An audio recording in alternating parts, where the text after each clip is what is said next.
Bismillahirrahmanirrahim. Assalamualaikum warahmatullahi wabarakatuh. Salam sejahtera bagi kita sekalian.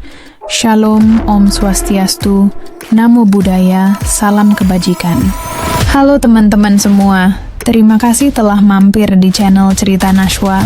Kamu akan dibawa menyusuri kisah-kisah seru, misterius, dan penuh makna.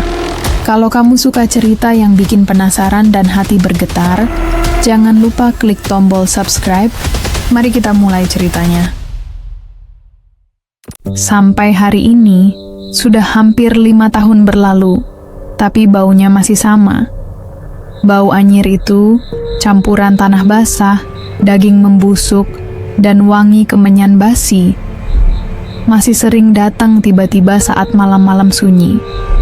Aku pikir semua sudah berakhir waktu. Kami menggali kuburannya dan melepaskan tali pocong yang terlupa.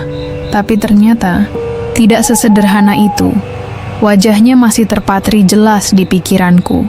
Bukarsi, dalam balutan kafan kotor yang lengket dan bau, berdiri diam di ujung gang rumahku. Matanya, Tuhan. Matanya seperti kosong tapi tajam menusuk. Belum lagi suara, lirih yang keluar dari mulutnya yang separuh membusuk. Tolong, cabut, susuku, kakiku lumpuh malam itu. Aku hanya bisa menyaksikan, tubuhku gemetar, mulutku terkunci rapat oleh rasa takut yang membeku di tenggorokan. Satu persatu warga kampung mulai kerasukan.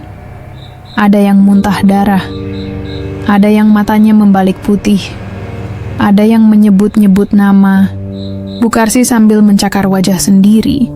Dan yang paling aku ingat adalah malam di mana kuburannya menganga sendiri. Tanpa ada yang menyentuh, tanahnya terbelah, dan kain kafan itu muncul sedikit demi sedikit dari bawah, seperti ditarik oleh sesuatu dari dalam bumi. Kami semua lari malam itu. Ada yang jatuh, ada yang pingsan, ada yang tak pernah kembali waras. Tapi aku tetap di sini, di kampung pesisir yang sepi, dan kini lebih banyak didatangi angin daripada tawa anak-anak. Aku bertahan, karena aku saksi hidup. Dan kini, aku akan ceritakan semuanya dari awal, mulai dari hari pemakaman Bukarsi. Di tengah hujan yang tak wajar itu, hari itu langit begitu berat. Awan menggantung rendah, seolah menekan seluruh kampung kami di pesisir selatan Jawa Barat. Angin datang dari laut membawa hawa asin bercampur dingin. Aku masih ingat betul bau tanah basah yang menusuk hidung ketika kaki-kaki para pelayat menginjak jalanan becek menuju pemakaman. Bukarsi meninggal pagi buta, katanya karena serangan jantung, tapi aku tak percaya. Perempuan itu terlalu kuat, terlalu keras, dan terlalu misterius untuk mati begitu saja. Meski usianya sudah lewat kepala 6, wajahnya nyaris tak berubah sejak aku kecil. Kulitnya bersih, matanya tajam, dan senyumnya selalu membuat bulu kuduku berdiri. Terlalu rapi, terlalu tenang, terlalu seperti tak wajar. Pukul 3 sore, hujan mulai turun deras, tapi pemakaman tetap dilanjutkan. Laki-laki kampung, termasuk aku, ikut menggotong keranda. Rasanya berat, lebih berat dari yang seharusnya, padahal tubuh Bukarsi kurus. Tapi entah kenapa, kerandanya seperti menarik kami ke bawah tanah, bukan sebaliknya. Setelah sampai di liang lahat, tanah yang baru digali tadi tampak menghitam, seperti dibasahi, bukan hanya air hujan, tapi juga cairan lain yang lebih kental. Beberapa orang mulai saling melirik, tapi tak ada yang berani bicara. Suara hujan begitu deras, menenggelamkan bisikan apapun yang mungkin ingin keluar dari mulut kami. Ketika jenazah diturunkan, angin tiba-tiba berputar di satu titik, tepat di atas liang kubur. Dedaunan berputar, bahkan kain kafan Bukarsi sempat tersingkap sedikit, memperlihatkan wajah pucatnya yang tetap terlihat seperti tersenyum samar. Aku merinding. Pak Ujang, si penggali kubur, terlihat gemetaran saat membantu menurunkan jenazah. Tangannya goyah, mulutnya berkomat kamit membaca doa dengan terbata-bata. "Ujang, lepas tali pocongnya," kata Pak Dul, pemandi jenazah yang ikut mengawasi. Tapi Ujang hanya mengangguk buru-buru. Tangannya menggigil, lalu menutup kembali kain kafan sebelum kami sempat memastikan semua dilakukan dengan benar. Saat tanah mulai ditimbun, hujan tiba-tiba reda, begitu saja. Sunyi, tak ada petir, tak ada suara burung. Heningnya seperti kematian itu sendiri tengah menatap kami. Dan saat gundukan tanah tertutup rapat dan nisan ditancapkan, aku mendengar sesuatu, samar, tapi sangat jelas di telingaku. Seperti seseorang yang menarik napas dari bawah tanah. Aku melihat ke sekitar, tak ada yang bereaksi. Mungkin hanya aku yang mendengarnya, atau mungkin hanya aku yang dipilih untuk mendengarnya. Sejak hari itu aku tahu ada yang tidak beres. Pemakaman itu bukanlah akhir bagi Bukarsi. Itu baru permulaan dari sesuatu yang jauh lebih menyeramkan. Setelah pemakaman itu, kampung kami mendadak jadi lebih ramai. Bukan oleh tawa anak-anak atau suara canda tetangga, tapi oleh bisik-bisik pelan yang merayap dari dapur ke dapur, dari warung ke mushola. Dia nggak sempat nyopot susuk loh. Itu kalimat yang paling sering ku dengar seminggu setelah Bukarsi dimakamkan. Warga kampungku mungkin miskin harta, tapi kaya dalam hal cerita. Dan saat cerita itu menyangkut Bukarsi, mereka bicara dengan lebih hati-hati. Karena semua tahu, perempuan itu tak seperti kita yang biasa-biasa saja. Aku masih ingat masa kecilku, saat pertama kali melihat Bukarsi. Ia tak pernah terlihat tua. Selalu wangi. Kulitnya kuning langsat mulus, tak tampak keriput meski umurnya jauh di atas ibuku. Ada cahaya aneh dari wajahnya, seperti bias tipis yang membuat orang tak bisa berhenti menatap. Konon, ia pernah menikah 3 kali.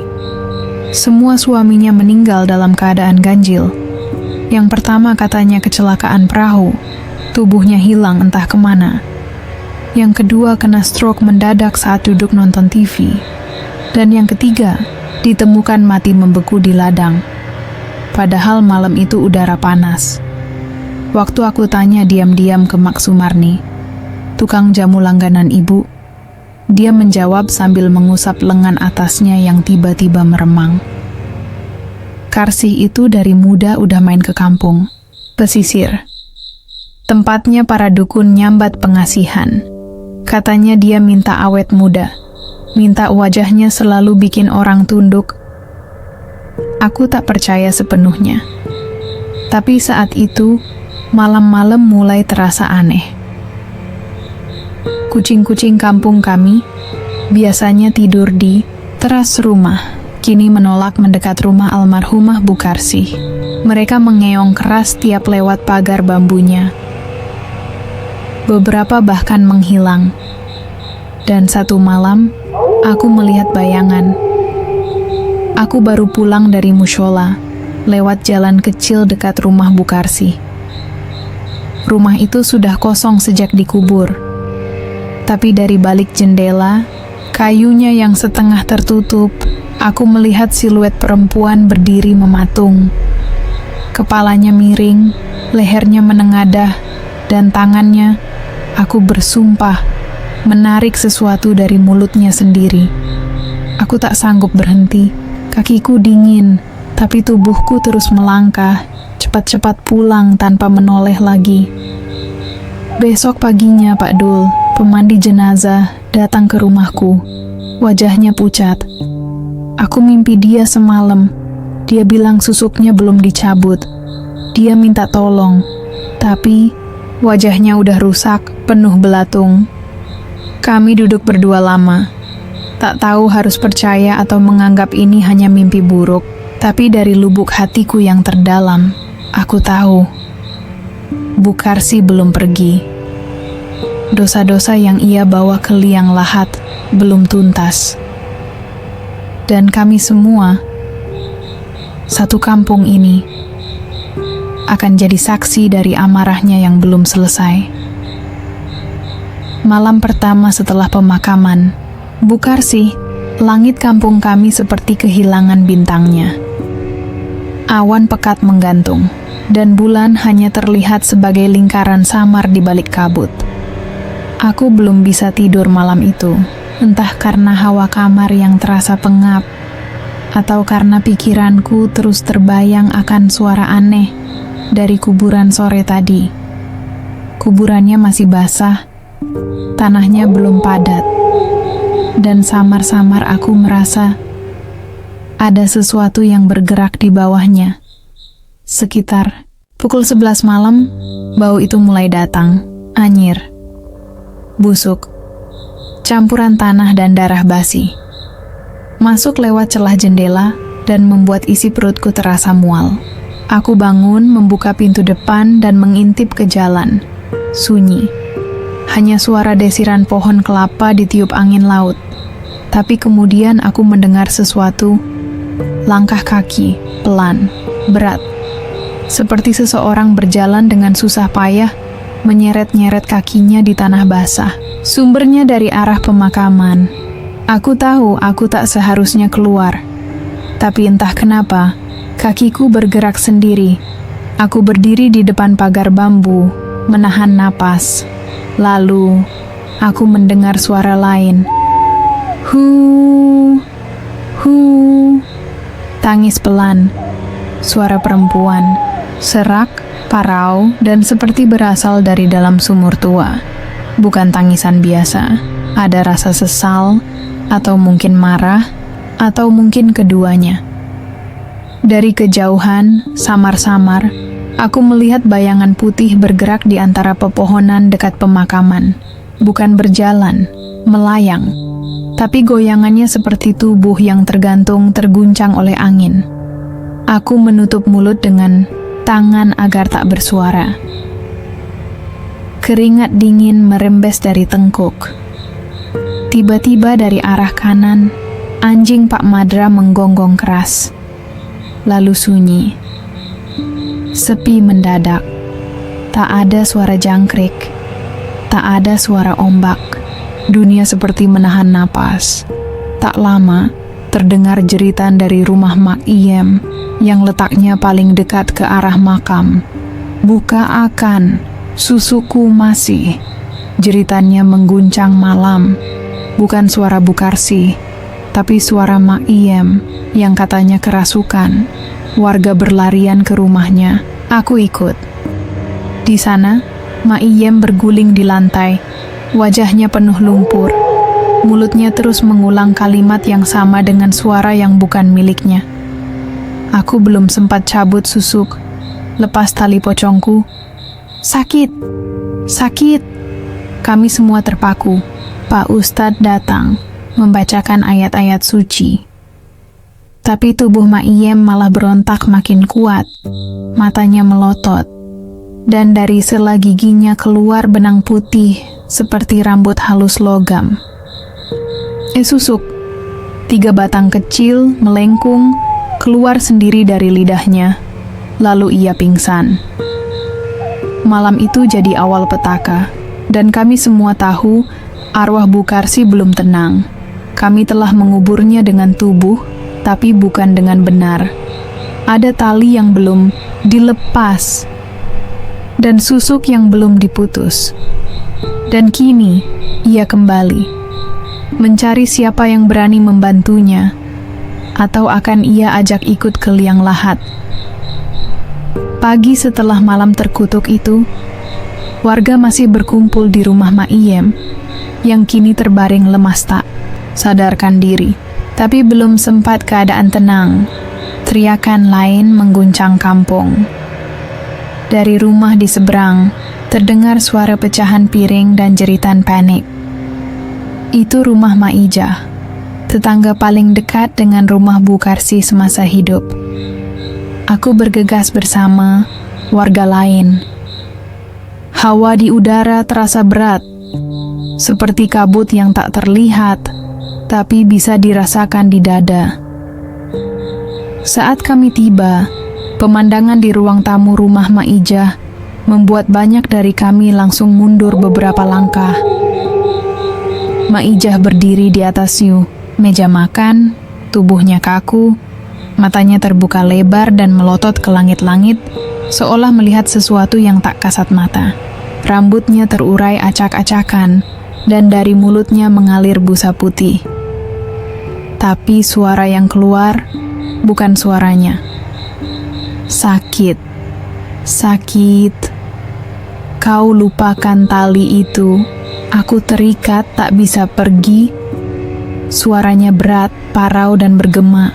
Bukan suara perempuan tua, tapi seperti suara dari dalam gua, terdengar dari kedalaman perut bumi. Pak Ustadz yang semalam masih di rumah Maiem segera maju sambil menggenggam tasbih. Ia mulai melantunkan ayat-ayat suci. Tapi Maijah tertawa. Tertawa dengan suara yang bukan miliknya, serak, dalam, dan penuh kemarahan. Kalian kubur, aku seperti binatang, tak kau buka ikatan kakiku, tak kau cabut penyegel di tubuhku. Tiba-tiba, tubuhnya terjatuh keras dari atas meja, tapi anehnya, tidak terluka. Ia lalu merangkak ke dinding, dan mulai mencakar tembok dengan kukunya hingga berdarah.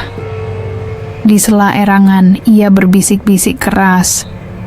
Cabut, cabut, cabut. Aku masih terikat. Aku masih sakit. Susuk masih di lidah, masih di perut, di dada. Cabutil. Kulit tanganku meremang. Warga mulai menangis ketakutan. Seorang ibu menggendong anaknya sambil membaca istighfar terus-menerus. Ayahku sendiri mencengkeram lenganku. Wajahnya pucat pasi, seperti baru melihat kematian. Pak Ustadz akhirnya memercikan air ruqyah ke tubuh Maijah. Dan saat air menyentuh keningnya, Maijah menjerit seperti dibakar api. Jeritannya menusuk gendang, telinga, memecah sunyi yang sebelumnya menegang. Lalu tubuhnya lunglai. Hening kembali menyelimuti ruangan. Tapi kami tahu ini bukan akhir. Bukan hanya Maiem. Bukan hanya Maijah. Arwah Bu Karsi seolah mencari perantara. Mereka yang paling dekat saat hidup, atau mungkin yang menyaksikan pemakamannya. Sore harinya, beberapa warga berkumpul membicarakan satu hal yang sama. Apakah tali pocongnya benar-benar belum dilepas? Dan jika benar, siapa yang akan cukup berani untuk membuka kuburnya kembali? Pagi itu, langit kampung kami mendung. Matahari enggan muncul, seolah tahu apa yang sedang terjadi di tanah yang seharusnya menjadi tempat peristirahatan terakhir. Tapi tidak untuk Bu Karsi. Beberapa warga yang semalam menyaksikan kerasukannya Maijah bersepakat pergi ke kuburan. Entah karena penasaran atau terdorong rasa takut yang terlalu besar, mereka ingin memastikan dengan mata kepala sendiri. Apakah ada yang salah dengan liang lahat itu? Aku ikut di belakang mereka, meski kaki terasa berat. Kuburan itu terletak di pinggir kampung, tak jauh dari pantai, dikelilingi pohon-pohon kelapa yang tinggi dan sunyi. Suara ombak terdengar lirih, namun yang mendominasi adalah kesunyian aneh. Seolah semua suara alam memilih diam. Kami tiba di depan gundukan makam Bukarsi. Semua langsung terdiam. Tanahnya berubah. Tidak seperti kuburan lainnya yang mulai padat. Makam Bukarsi justru menggembung. Besar seperti perut hamil tua. Tapi yang paling membuat bulu kuduk kami berdiri, gundukan itu terlihat berdenyut. Ya, seperti napas. Pelan, tapi jelas. Naik, turun. Naik, turun. Seperti ada sesuatu yang hidup di bawah sana. Pak Harun, salah satu warga yang dulu ikut, menurunkan jenazah, menutup mulutnya. Wajahnya pucat pasi. Demi Allah, waktu itu kita lupa buka tali pocongnya. Serentak, beberapa orang mundur. "Jangan bercanda, Harun," ucap salah satu warga yang lebih tua, tapi suaranya gemetar. Kalau benar tali itu belum dibuka, berarti dia terikat di sana, masih utuh, masih terjaga, masih marah, sahut seseorang di belakangku. Tiba-tiba dari dalam gundukan terdengar suara ketukan tok tok tok, seolah dari dalam peti. Lalu terdengar suara lirih, samar, tapi sangat jelas di telinga kami. "Buka akaan, lepas, tolong." Wajah-wajah di sekitarku langsung pucat. Seorang pemuda langsung jatuh terduduk dan menangis ketakutan. Tak ada yang berani mendekat. Bahkan Pak Ustadz yang ikut bersama kami hanya bisa menunduk dalam dan membaca istighfar. Kami tahu apa yang harus dilakukan. Tapi siapa yang berani membuka kembali kubur seseorang yang sudah dimakamkan, menggali tanah yang berdenyut, melawan sesuatu yang tak terlihat tapi terasa hingga ke tulang? Tak seorang pun menjawab. Kami pulang dalam diam. Tapi malamnya, suara dari kubur itu kembali terdengar. Lebih keras, lebih marah. Dan kampung kami mulai dihuni rasa takut yang tak bisa diusir oleh lampu, doa, atau tidur nyenyak. Sudah 3 malam berlalu sejak kuburan Bukarsih mulai bernapas. Tapi bukannya mereda, teror malah makin nyata. Tak hanya di siang hari, tapi juga di dalam mimpi. Dan itu yang paling menakutkan. Kami semua bermimpi hal yang sama. Awalnya aku pikir cuman aku. Tapi saat kami duduk bersama di balai desa sore itu, 3 orang, termasuk aku, dengan wajah lelah dan mata merah, saling memandang dengan tatapan penuh ketakutan. Pak Taryo, pemilik warung dekat masjid, berkata duluan. "Semalam aku mimpi didatangi Bukarsih." Suaranya lirih, seperti takut kalau ucapannya didengar makhluk dari alam lain.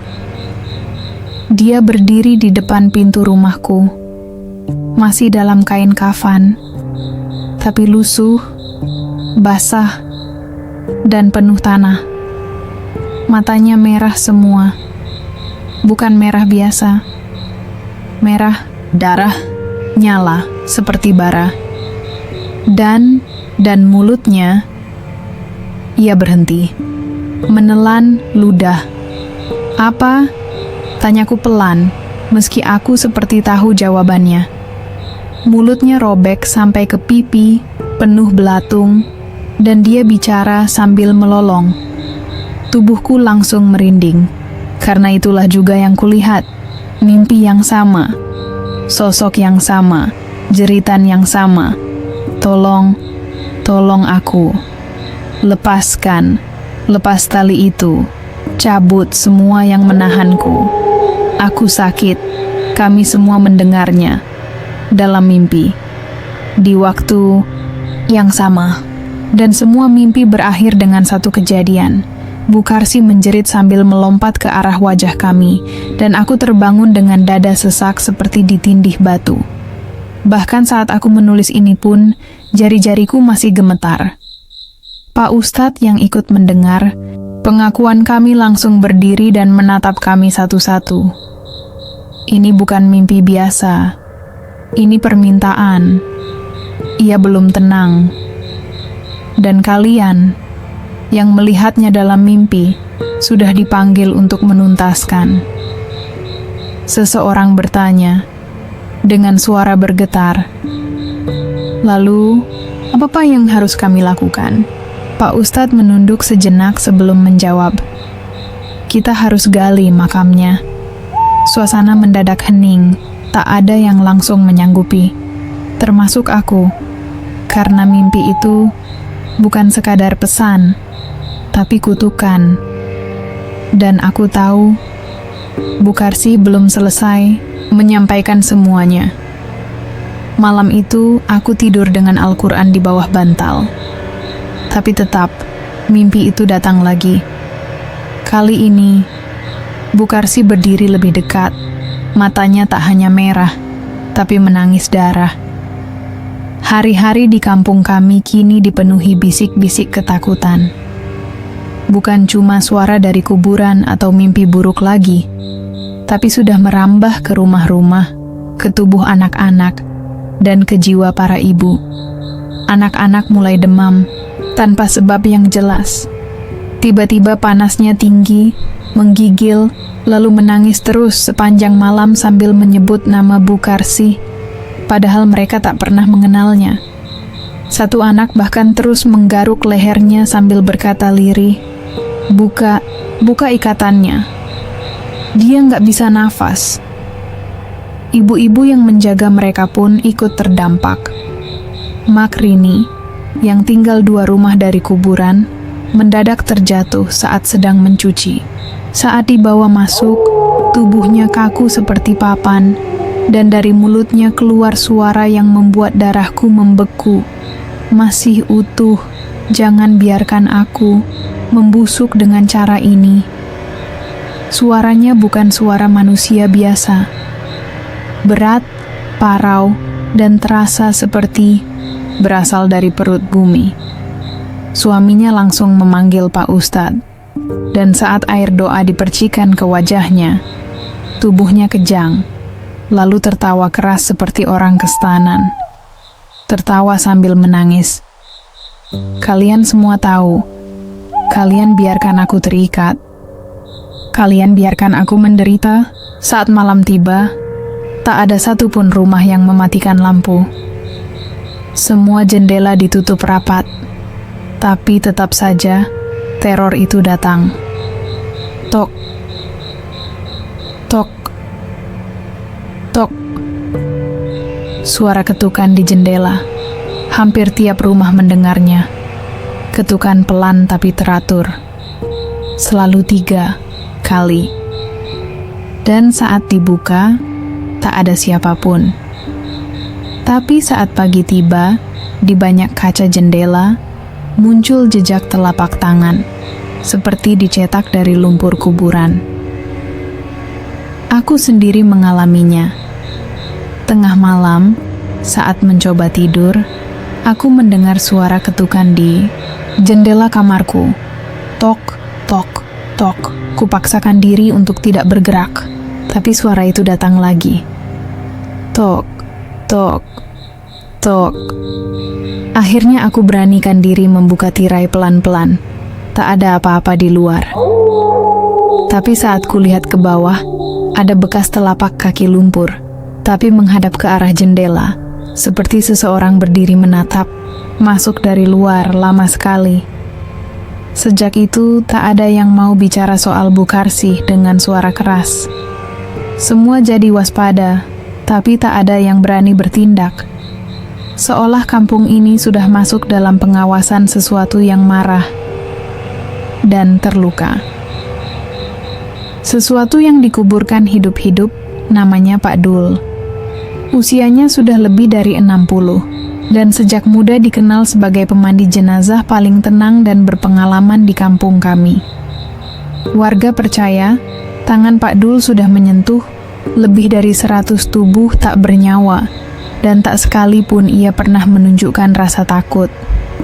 Tapi semalam, semua itu berubah. Pagi itu, anak bungsu Pak Dul datang ke rumahku sambil menangis. Wajahnya panik, tangannya gemetar. Ia bilang ayahnya bangun dalam keadaan buta total. Matanya kosong, Pak. Isaknya. Katanya, ada yang meniup wajahnya malam tadi. Aku dan beberapa warga langsung ke rumah Pak Dul. Ia duduk di dipan, bambu, tubuhnya gemetar, wajahnya pucat, dan kedua bola matanya benar-benar kosong, bukan sekadar tertutup. Seolah hangus terbakar dari dalam. Ketika kami bertanya apa yang terjadi, ia bicara pelan, terbata, seperti orang habis terbakar api neraka. Dia datang, sosok itu, semua diam. Jantungku seperti berhenti. Bu Karsih, salah satu warga bertanya pelan. Pak Dul hanya mengangguk lemah. Wajahnya rusak, setengah hancur, setengah hidup, belatung merayap dari telinga sampai bibirnya yang koyak. Kami menahan napas. Dia tiup mataku. Dari mulutnya keluar asap hitam. Panas. Panas sekali. Lalu gelap. Sampai sekarang gelap. Istrinya menangis di pojok ruangan. Sementara anak-anaknya mencoba menyeka keringat dingin dari wajah sang ayah.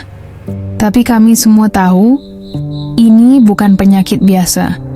Ini peringatan Pak Dul adalah orang yang memandikan jenazah Bu Karsih. Dan kalau benar ia datang padanya dalam wujud rusak seperti itu, berarti arwahnya belum menerima apa yang terjadi padanya. Bahkan bisa jadi marah. Aku lupa. Gumam Pak Dul lirih. Suaranya seperti angin dingin menelusup ke telinga. Aku lupa mencabut jarum di belakang telinganya. Susuk terakhirnya, aku takut. Kami semua saling pandang. Tak ada yang tahu harus berkata apa. Karena kini kami paham. Bukan hanya tali pocong yang terikat. Susuknya masih menancap. Dan itu artinya arwahnya belum bebas. Bahkan mungkin masih terpenjara dalam tubuh yang sudah membusuk. Dan jika begitu, bukan hanya Pak Dul yang dalam bahaya. Kami semua, satu kampung, bisa ikut diseret ke dalam kutukan ini. Di tengah suasana kampung yang makin mencekam, muncul satu titik terang yang sekaligus menambah beban kami. Pengakuan Pak Ujang, penggali makam Bu Karsih. Pak Ujang adalah pria paruh baya yang sejak awal dipercaya untuk menggali liang lahat. Biasanya dia orang yang tenang dan jujur, tapi ketika aku dengar pengakuannya, aku tahu betapa berat beban di dadanya. Suatu sore, aku dan beberapa tetangga berkumpul di rumah Pak Ujang. Wajahnya suram, matanya merah, dan sesekali menunduk seolah menahan tangis. Dengan suara serak, dia berkata, Aku lupa melepas tali pocongnya. Semua terdiam. Aku menunggu kelanjutan kalimat itu. Waktu itu, aku buru-buru. Hujan mulai deras. Aku takut kuburan tergenang air dan jenazah akan rusak. Jadi aku langsung menutup tanah tanpa membuka tali pocong yang mengikat tubuh Bu Karsih. Napas kami terhenti. Padahal aku tahu itu salah. Tapi aku takut. Dia menunduk lebih dalam dan air mata mengalir pelan dari sudut matanya. Aku juga lupa ingat, apakah susuk itu sudah dicabut atau belum. Yang aku ingat, waktu itu aku lihat banyak jarum kecil di leher dan belakang telinganya, tapi aku pikir itu sudah dilepas. Kami tak mampu berkata apa-apa. Pengakuan itu membuat segalanya jadi jelas sekaligus menakutkan. Karena itu bukan hanya soal tali pocong. Bukan hanya soal susuk. tapi juga tentang ketidaksengajaan dan ketergesaan manusia yang membuat kematian Bukarsi menjadi tidak sempurna. Dan sekarang, roh Bukarsi terperangkap dalam kubur yang seharusnya menjadi tempat istirahat, tapi malah menjadi penjara. Kami tahu, kami harus bertindak cepat sebelum petaka yang sudah muncul ini makin parah. Malam Jumat itu terasa sangat berbeda. Angin laut yang biasanya membawa aroma segar berubah menjadi dingin dan menusuk sampai ke tulang. Kami berkumpul di balai desa, suasana tegang karena berita dari beberapa warga yang lewat dekat makam Bukarsi.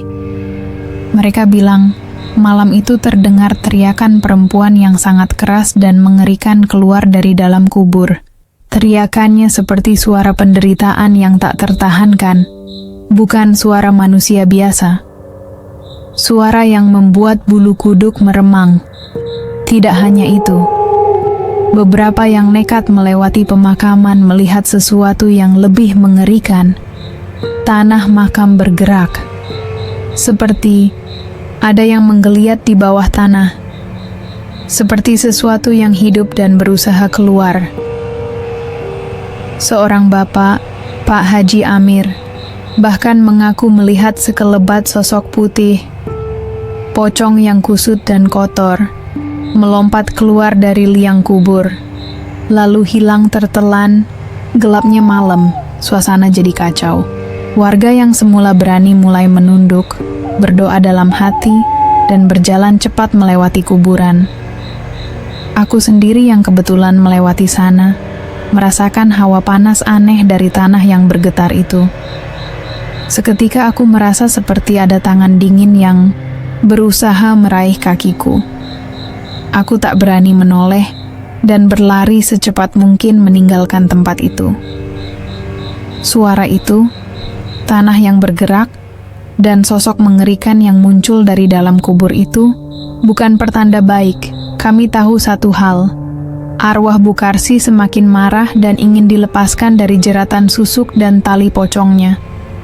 Dan kami belum tahu sampai kapan teror ini akan berhenti. Berita kematian Dukun Santoso, pria yang dulu memasang susuk untuk Bukarsi, mengguncang kampung kami. Ia ditemukan tewas di kamarnya dengan kondisi yang mengerikan.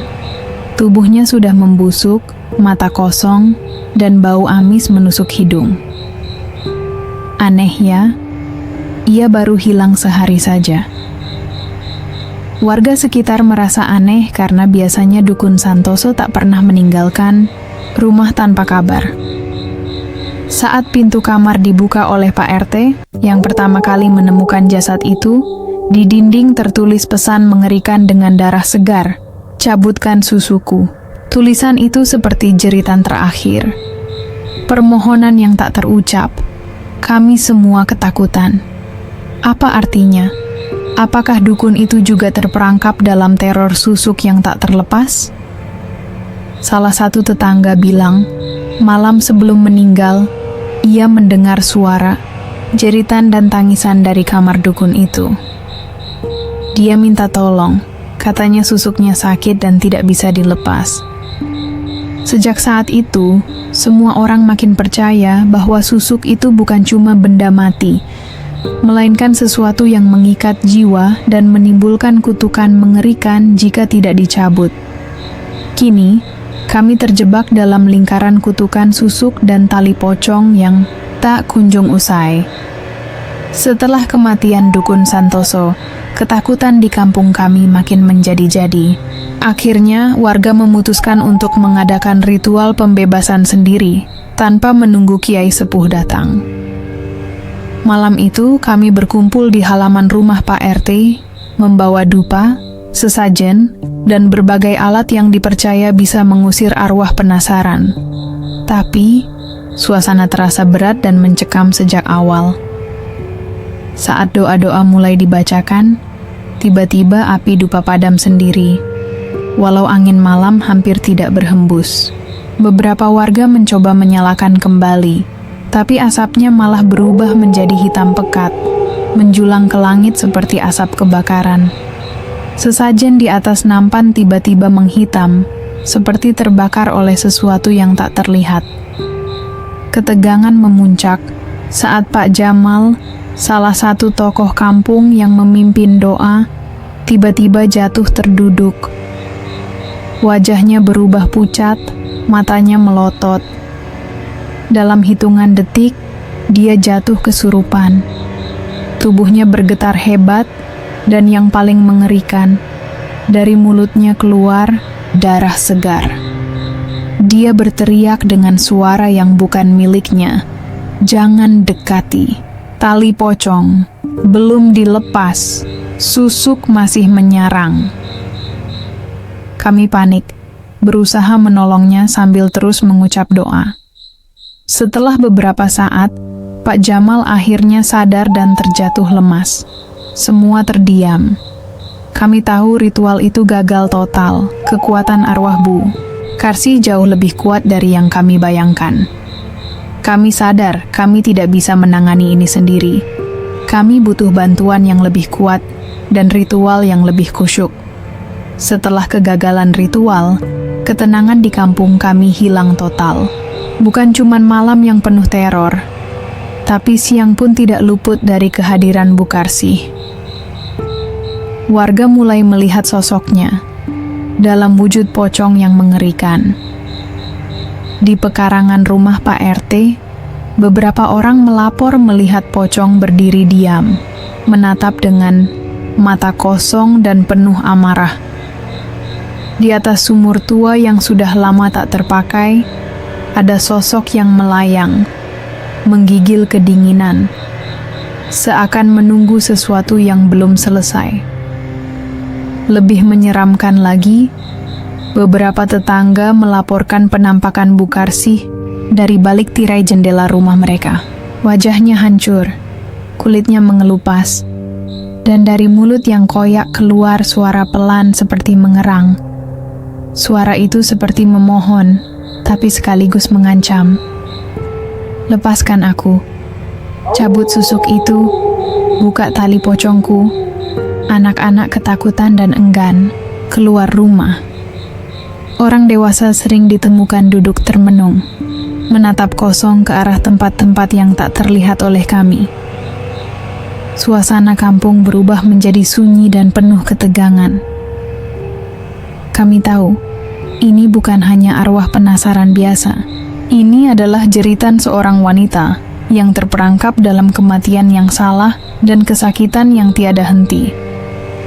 Saat kami tengah berjuang menghadapi teror Bu Karsi, sebuah kabar buruk datang dari kampung terpencil di pesisir Jawa Barat. Kampung asal dukun Santoso, pria yang memasang susuk untuk Bu Karsi. Berita itu menyebar dengan cepat, menggetarkan hati kami semua. Seluruh kampung itu mendadak lumpuh. Puluhan orang ditemukan terbaring tidak berdaya di rumah mereka, tubuhnya tak bisa bergerak, wajah pucat pasi, dan nafas tersengal-sengal. Beberapa yang mencoba pergi ke kota atau menghubungi bantuan malah semakin melemah. Para tetua kampung dan dukun lain pun bingung, tak ada yang bisa menjelaskan atau mengobati penyakit misterius ini. Yang lebih menakutkan, beberapa korban dilaporkan meninggal secara mendadak dalam keadaan yang menyeramkan. Tubuh mereka membiru, mata terbelalak, dan wajah penuh ekspresi ketakutan yang membeku. Kabar itu membuat kami ketakutan. Apakah ini balasan kutukan susuk yang belum dicabut? Apakah kemarahan arwah Bu Karsi sudah meluas sampai ke kampung asal dukun yang dulu memasang susuk? Kami semakin sadar bahwa teror ini tidak hanya mengancam kami, tapi bisa merembet kemana-mana jika tidak segera diatasi. Menjelang malam yang kelam, langit di kampung kami berubah menjadi pemandangan yang sangat mengerikan. Awan-awan bergumpal tebal berwarna kemerahan seperti darah yang menyebar perlahan di seluruh cakrawala. Tiba-tiba, di antara gumpalan awan itu, terbentuk sebuah wajah wanita. Wajah yang sangat familiar bagi kami semua. Wajah Bu Karsi. Matanya berlinang air mata, mulutnya terbuka seolah sedang menangis pilu dan merintih kesakitan yang tak terucapkan. Wajah itu bergerak seakan menatap langsung ke arah kampung kami. Seorang ustaz yang sedang berzikir di teras rumah tetangga terkejut melihat tanda itu. Tangan dan kakinya tiba-tiba melemas, dan dia jatuh pingsan seketika. Kejadian ini menambah suasana penuh ketakutan. Kami semua tahu ini bukan pertanda biasa. Ini adalah pesan kuat dari arwah Bukarsih yang semakin tidak sabar. Langit merah dan wajah menangis itu seperti peringatan terakhir.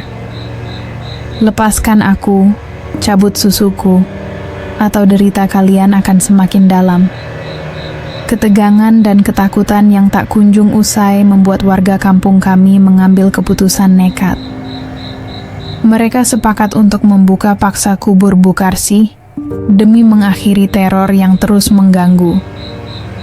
Malam itu, dengan perasaan campur aduk antara takut dan penasaran, beberapa pria kampung membawa cangkul dan alat penggali.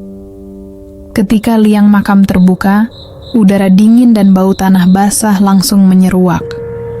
Yang mengejutkan kami, jenazah Bukarsih terlihat utuh, wajahnya membiru dingin, tetapi matanya yang besar dan melotot terasa sangat menyeramkan, seolah-olah masih melihat kami. Yang paling mengerikan, tali pocongnya masih terikat erat di tubuhnya, seperti jeratan yang tak bisa dilepas. Kami merasakan hawa panas dan aura gelap yang keluar dari tubuhnya. Ada sesuatu yang sangat salah dengan pemakamannya. Kami sadar, tali pocong yang lupa dilepas dan susuk yang masih menancap di tubuh Bukarsih adalah penyebab utama teror ini. Sekarang, semua tergantung pada keberanian kami untuk melepas tali pocong dan mencabut susuk itu, atau menunggu kutukan ini terus menyebar. Setelah kubur dibuka, seorang kiai sepuh dari luar daerah akhirnya datang ke kampung kami. Ia dikenal sebagai ahli spiritual yang mampu menangani kasus-kasus seperti ini. Di malam yang mencekam, kiai itu mulai bekerja dengan penuh khusyuk dan ketenangan. Sambil membaca doa-doa panjang dengan suara berat dan penuh wibawa, ia perlahan melepas tali pocong yang terikat erat di tubuh jenazah Bukarsih.